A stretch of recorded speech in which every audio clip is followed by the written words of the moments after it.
One of the frequently asked questions is, how much does it cost to bring you guys here? We don't charge anything. Never have, never will. We feel too strong about the message we're given. You know, some schools have donated to help cover travel expenses and stuff. That's fine. It's not required. We'll go regardless. We wanted to get this message to these kids. What I would say to schools that are worried about what my message and our message might be, or, you know, we've had several schools that have told us, we want you to come and talk to the kids about bullying, but we don't want you to mention suicide. And therein lies the problem. You know, that is the problem. 1 out of 4 kids in the United States right now, before they graduate high school, will have a plan on how they will take their own life. 25% of them. These kids have these thoughts. By not addressing it and not letting them know that it's okay to talk about it, that they don't have to act it out, you're just compounding the issue and creating a bigger problem by not allowing them to talk about it. Our main message to the kids that we visit in the schools is that they are somebody. You know, that's what we try to teach them. Yeah, we go in and we tell them Ty's story. We tell what happened to him. We tell about the day he took his own life. We don't go into gory details. We tell about why it happened, how it happened, and what we can do to make sure it doesn't happen to someone you know or someone you love. You know, that is our main goal, is not to tell Ty's story or have any other parent ever have to tell their baby's story again, if we can make it stop. And we teach these kids what they can do to help change the atmospheres in their hallways. We teach them that, you know, we all have the right to be here. We all have the right to be who we are. You know, and it's working.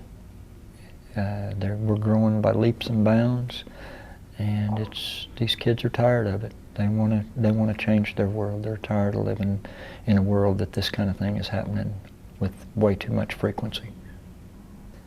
We've been to the tough inner city schools, and they got bullying.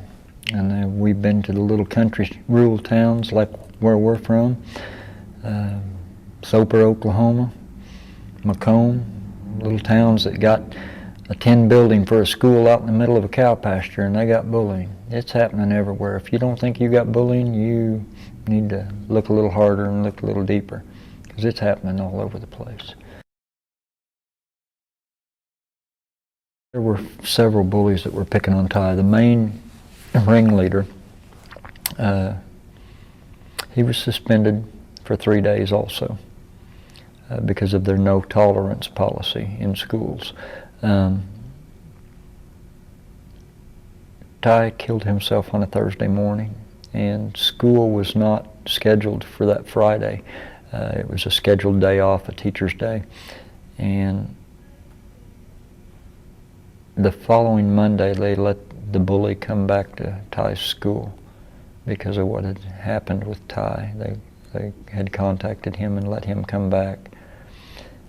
And the little boy walked up to a little girl that Ty had been friends with in the hallway and told her that Ty had killed himself because of her, and such a way that it really must have struck this child, because she went home and tried to take her own life, and her parents found her in time. And in the first day of the school year following, this same little boy walked up to Ty's best friend and told him, "I took care of one of you, now let me see what I can do about you." So, no remorse, proud of what he's done, what he caused. You know, he actually walked up to my wife. My wife worked at the school until the day Ty died, and then she never went back. And 5 or 6 months later, she got a job at a little truck stop near the house, just to get out of the house. And this little boy walked up to her and said, you know, we have little wristbands that say I am somebody on it, and SFTS for stand for the silent. And he said, "Is that for your son?" And she said, "Yeah, sugar, did you know Ty?" And he said, "Yeah, my name is," and he said his name, and he was the bully that was picking on Ty. And he grinned at her like he was proud of what he'd done. You know? So, I mean, those are the kind of kids we got to reach. I could open you up an email folder and show you literally thousands of them. You know, I keep them separate. I keep a folder, sadly, of messages of kids that have said they were going to take their own lives, suicidal messages. I keep a folder of ones with victims, ones with bullies, and ones with reformed bullies. You know, we get all kinds of all. We get messages from the victims that are just glad that somebody is willing to stand up for them. We get messages from bystanders that say, "I never realized that by my inactions I could have helped cause something like this, and I'm sorry. I won't ever be a bystander again. I will stand up and do something about it and speak out against it." We get messages from bullies that say, "I never realized that my actions could cause something like this, and I'm done. I want to make it stop. I'm trying to quit, or I will quit, or I have quit." All of those. I want to help you change the world. I want to help you make this stop. You know, these kids take it home to their parents and their relatives, and they spread it far and wide to other schools. And that's why Laura and I are so busy all the time, is these kids are spreading this message, and then their friends tell their counselors or their teachers in their schools, and we get invited there, and it's just nonstop, and it's snowballed. Yeah, we get messages from parents, administrators, teachers, counselors, kids. Get them all.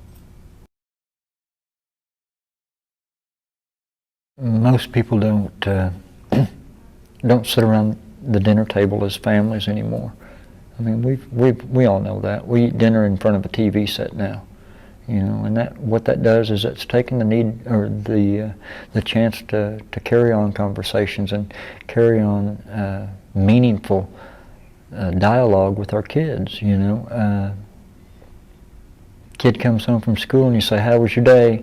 as they're passing through on their way to their room to play video games or what have you, you know, and they say, "Fine," and we settle for that, you know, and it's time we quit settling for that. We need to delve a little deeper and find out how their day really was. Kids that are being picked on and bullied, they get to where they can hide it real good. You know, Ty hid it real well from us. You know, you may not think that this can happen to you. You may not think that this can happen to anyone you know. And 677 days ago, I would have told you the same thing, that this can't happen to my family. It can happen. We've all seen the most popular kid in school on top of the heap, and one rumor gets started about that kid, or one mistake, and they end up underneath the bottom of the barrel. It can happen to anybody. And it is happening to a lot more kids than are willing to admit that they're doing it, having it happen. And we got to lead these kids. Adults got to get involved. We got to show them by example that this isn't acceptable behavior. We got to learn to live our lives in a manner that we're proud of the kids we raise. And yeah, there are some bully parents out there, and they're proud that their kid's a bully, you know, and those are the ones that we have to stand up against as a society and as a community and change and get the message out to them. You know, we've done so many evening community events, it's not even funny, and normally we get a very poor turnout. And never is it the parents of bullies that come to those kind of things. It's the people that already know the message. Yeah, I'm preaching to the choir. Right. But we still have to preach that to the choir so that they take it back into their community, and that trickle-down thing happens, you know? Where you and I are talking about it in the supermarket line or what have you, and Joey's dad overhears that, you know what, my community is changing. They're not accepting this behavior, you know? We just got to make that difference. Bullying's increased with technology advances. It's getting easier and easier to bully somebody. You don't have to face them, look them in the eye. You don't have to face the repercussions. You know, if it's come this far in 20 years since I was in school, where's it going to be in 20 more if we don't put it in check now? You know? We're losing way too many babies to this.